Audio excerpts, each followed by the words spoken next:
Most people buy the wrong cameras, not because their budget is too small, but because they're buying for specs instead of how they actually shoot. I'm a documentary director and DP. I shot for companies like ESPN, PBS, and the History Channel, and I've used cameras from $800 to $25K on real productions. And I can tell you, the price tag is not what separates the good footage from the bad footage. Today, I'm giving you a complete buying guide for documentary filmmakers.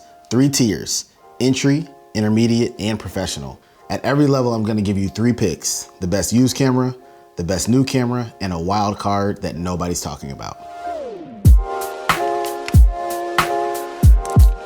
What's going on, world? I'm Eric D. Seals, and this is a complete camera buying guide for documentary filmmakers. Every recommendation is based on real documentary workflows. This is not about a spec sheet, not about sponsorship, and definitely not about the hype. This is for filmmakers at every level, and honestly, for every person who's emailed me or texted me or just asked me what camera should I buy. So 9 cameras total, and here's the roadmap. We're gonna look at the mindset first, then the 3 different tiers from entry at $500 to $3K, intermediate at $3K to $8K, and then professional at $10K to $25K. 1, 2, 3, go! If you want honest camera advice for documentary filmmakers, do me a favor, hit that subscribe button. I break down videos like this every single week. Let's jump in. All right, so before we talk about any cameras, this is the most important section in the entire video. The mistake I see filmmakers make over and over again, and nobody has told them. They buy a camera in isolation instead of buying into a system. From lenses to audio to batteries, cars, rigging, the whole system is going to outlast the current body that you're looking to purchase right now. What a documentary camera needs to do for each person is very important. And one of the most important things is to know that you need a camera that is not gonna be fighting you throughout the entire day. You're gonna be scheduled for 10, 12-hour days that can sometimes turn into 14 or 16. You need an all-around good camera that does a good job, not 99% of the time, but 100% of the time. Okay, so there are 3 more things that I want you to think about before we get into the cameras. So one of the first things that I want you to consider is to purchase what productions are requesting. Base your camera selection on what people are asking for when they hire you. I base my camera buying decisions on what producers are asking for. If they're requesting it or renting it, that's the thing that I decide to purchase. And the main reason is because now every time I get on a job, they're buying the camera for me. But if I have a camera that nobody knows about or nobody's requesting, that makes it a little bit harder for me when I'm making my purchasing decisions. Another thing to think about when you're purchasing a camera is, does your camera fit into the other productions ecosystem? Does it match for a multi-cam shoots? Because if you have an FX3 or FX6, that can easily match with a FX9, a Sony Burano, a Sony Venice, and that's gonna allow you to get on more jobs. While there are cameras that look nicer or perform better, if nobody is renting them and nobody knows about them, then they fall low on that list. Now let me show you what to actually buy. 3 tiers, 9 cameras total, starting at the entry level.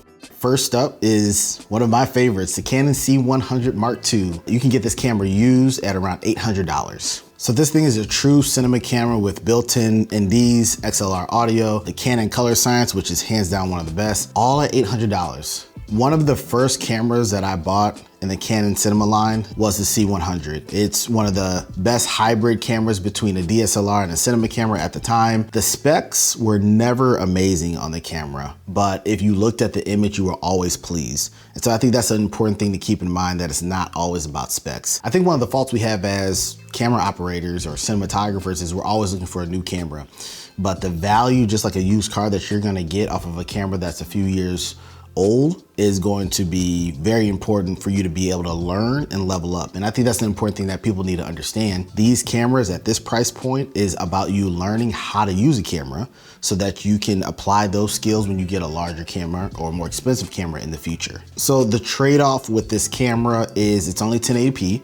But if you're learning at this point, that doesn't really matter because the resolution is not gonna be the bottleneck, your skills are. You need to learn how to use the camera. The beautiful thing about using this camera is you still have budget for a lens and a tripod, which is something that's very important. And then the best new camera pick, I would select the Sony FX30 at around $1,800 brand new. With the FX30, you're getting a dedicated cinema body, Cine AI workflow, 10-bit 422 internal, active stabilization, built for video from the ground up. So with that Sony E-mount, you're gonna be able to upgrade over time to the FX3, the FX6, the FX9, and even the Burano. It's one of the most common documentary camera ladders in the industry, that E-mount, and just knowing how that camera system works. The trade-off with this camera is going to be the APS-C low light capability, which is not as good as the FX3.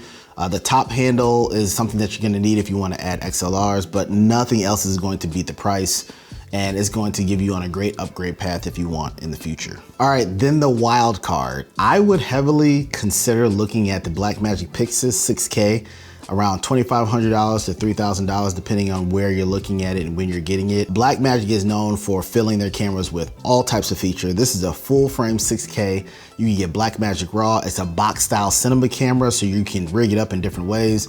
It also includes DaVinci Resolve. There's nothing else in the range that gives you the image quality at this price point, so that's a huge win. Some of the trade-offs is no autofocus, no built-in ND, and it requires rigging to make it work. Even though you're getting the body for that price point, the system is going to push you higher because you need to get other things to make the camera economical or usable in the field.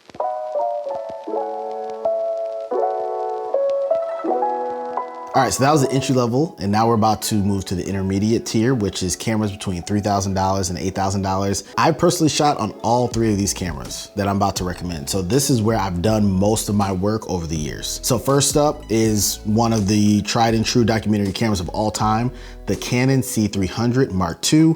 You can get this used at around $3,000 right now. This is a camera that I probably shot most of my projects on back in the day, especially when I was out in LA for a couple of years. This was regularly used, and it's a camera that everybody's familiar with. It's a legendary camera, solid build, a great image. Right now, the media is cheaper than ever, and that's very important when you start purchasing these cameras. So this camera is perfect for documentary work. It's got built-in NDs, it's got a great color science, and it's just a camera that's been trusted over a decade with many different productions. So that's something that you have to keep in mind with the amount of people that have used it over the years. At $3,000 used, you're getting a camera that was $16,000 when it was brand new. The image still holds up to today, and every AC that you could possibly work with knows how to operate it. The value play at this project is that you have a price point that allows you to get other things like lenses or a good tripod.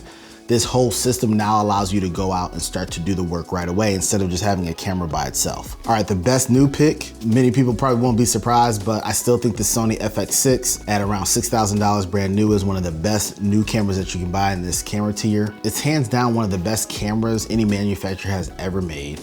The quality, the weight, the flexibility, the modularity just put together very well. And it is, to me, one of the reasons that we no longer have the FX9, because the FX6 just kind of dominated in that camera space. So with things like the internal variable ND, the excellent low light is one of the best. You have SDI, you have proven broadcast workflows. It led Sundance in the 2026 documentary survey. It's not the newest camera out there, but it's definitely one of the most trusted. So one of the important things about the FX6 is it shares similar DNA with its brothers and sisters like the Venice and the Burano and the FX9 and the FX3, or just other projects where they need to match the same system. At this tier, the FX6 is the camera professionals are actually using on the work you're watching. So the wildcard camera for this one, which has been out for a while, is the DJI Ronin 4D, around $4,000. This camera has revolutionized how we look at cameras because it's the only camera with built-in 4-axis gimbal stabilization. It's got integrated XLR and LiDAR autofocus. Nothing else does what this camera does, and they did that on purpose. Some of the trade-offs with this camera is it's a little bit heavier, it's slower setup for spontaneous moments, and not ideal for pure verite. Even though it has the stabilization, it's still a little clunky in some areas. But for structured doc shooting where movement matters, it's a game changer. Nobody's talking about this camera for documentary work, and they probably should, because it's something that's combining two things that we're using all the time, which is a gimbal and a quality camera. That's why this is a wild card and it's something that they should be considering. That's the intermediate tier. Now let me take you to the top, 10K to 25K, professional infrastructure. And at this level, the buying decision is a business decision, not a creative one. At this level, the camera isn't the bottleneck anymore, and the question stops being capability, it becomes trust. One of the important things to consider for this tier is most people in this tier are renting cameras.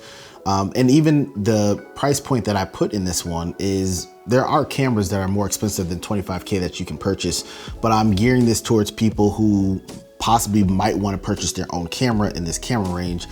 Many people who are essentially getting $15,000, $20,000 and above are renting those cameras.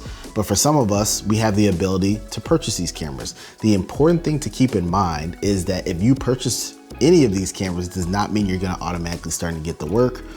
Unless you know someone who's ready to do a big job, they wanna use you and they wanna use this camera, then making that purchase is a smart decision. But don't purchase any of these cameras and think, once I get this, I'm automatically gonna get people calling me, because it doesn't work that way.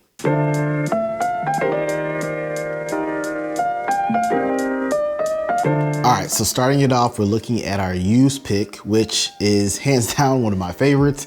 The Sony FX9, which is no longer being sold brand new anymore. You can get this around $9,000. I've used it for many years on many different projects. It's full frame, it has variable ND, has 2 SDI outs. It's accepted on many networks, and it obviously replaced one of the most popular documentary cameras before that, which was the FS7 that it preceded. Sony discontinued new sales on this camera not too long ago, and at this point you can only get it used. Because of that, the price of it has dropped dramatically, because a lot of people have either moved to the FX6 or the Burano, or we're thinking that something else is gonna be coming out relatively soon. It's still one of the most requested cameras on broadcast documentary productions. Just because it's discontinued doesn't mean that it's irrelevant at this point. The value honestly just got better for it. All right, the best new pick, which a lot of people are gonna be surprised at, is a camera that technically doesn't even fall in this range. I think they built a camera that is way underpriced, but shoots way above its weight class.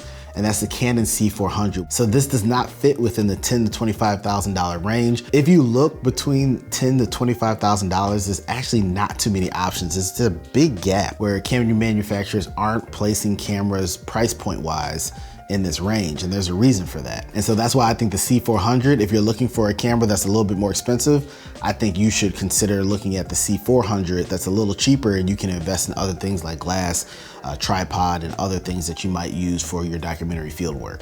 So one of the things that this camera gives you is a triple base ISO at 800, 3200, and 12,800. It has built-in ND, professional audio, Canon color, and Canon is building this to be a dot camera that you can use for a long time, which is very important. But once you add the lenses, which is an RF mount, the accessories, the media, you're easily spending 10K plus to be fully operational and to use this on set. The wild card camera, which again, a lot of people may be surprised, but it's the Arri Amira, around $12,000 to $15,000 used based on where you get it. The Amira is still a camera that I see on a regular basis on big documentary shoots. It's over a decade old, but the image from this camera is undeniable. So Arri did something revolutionary back in the day. They had the Alexa, which is a very popular camera, but obviously super heavy and not meant for documentary work. And they built the Amira and took the same sensor and put it inside the body. And even though the Amira is still a tank and very heavy itself, it was a lot lighter in comparison to the Alexa, and it hands down revolutionized a lot of documentary work. It's the reason that to this day I still see it on different projects when I see another crew out. It's a beautiful image, and it's a camera that is very accessible today. Some things to keep in mind with this camera: it's very heavy, and I mean really heavy. There's a lot of people looking at the Alexa Mini, but the Amira is the one that they're overlooking. It's easier to operate solo, built for shoulder mount and handheld filming. The trade-off is you can only get it used at this point. A lot of people look at this as a rental first ecosystem camera. The glass is expensive with that PL mount, but if you want the Arri image in a documentary package, this is how you're gonna do it.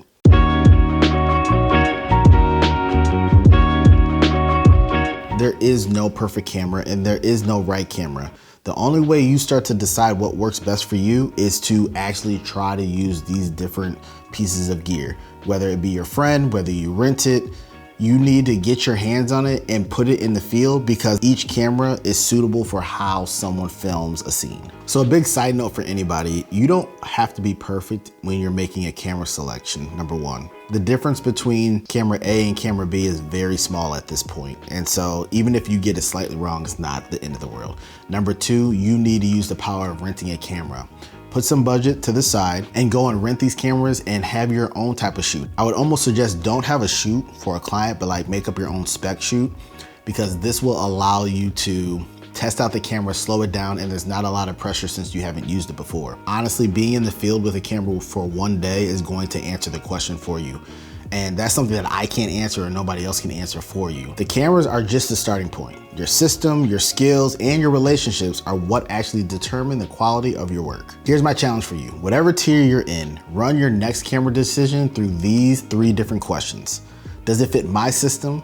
Does it match how I actually shoot? And would I trust it on a paid job tomorrow? If it passes all 3, buy it. If it doesn't, you know what to work on first. My name is Eric D. Seals. Keep telling stories that matter.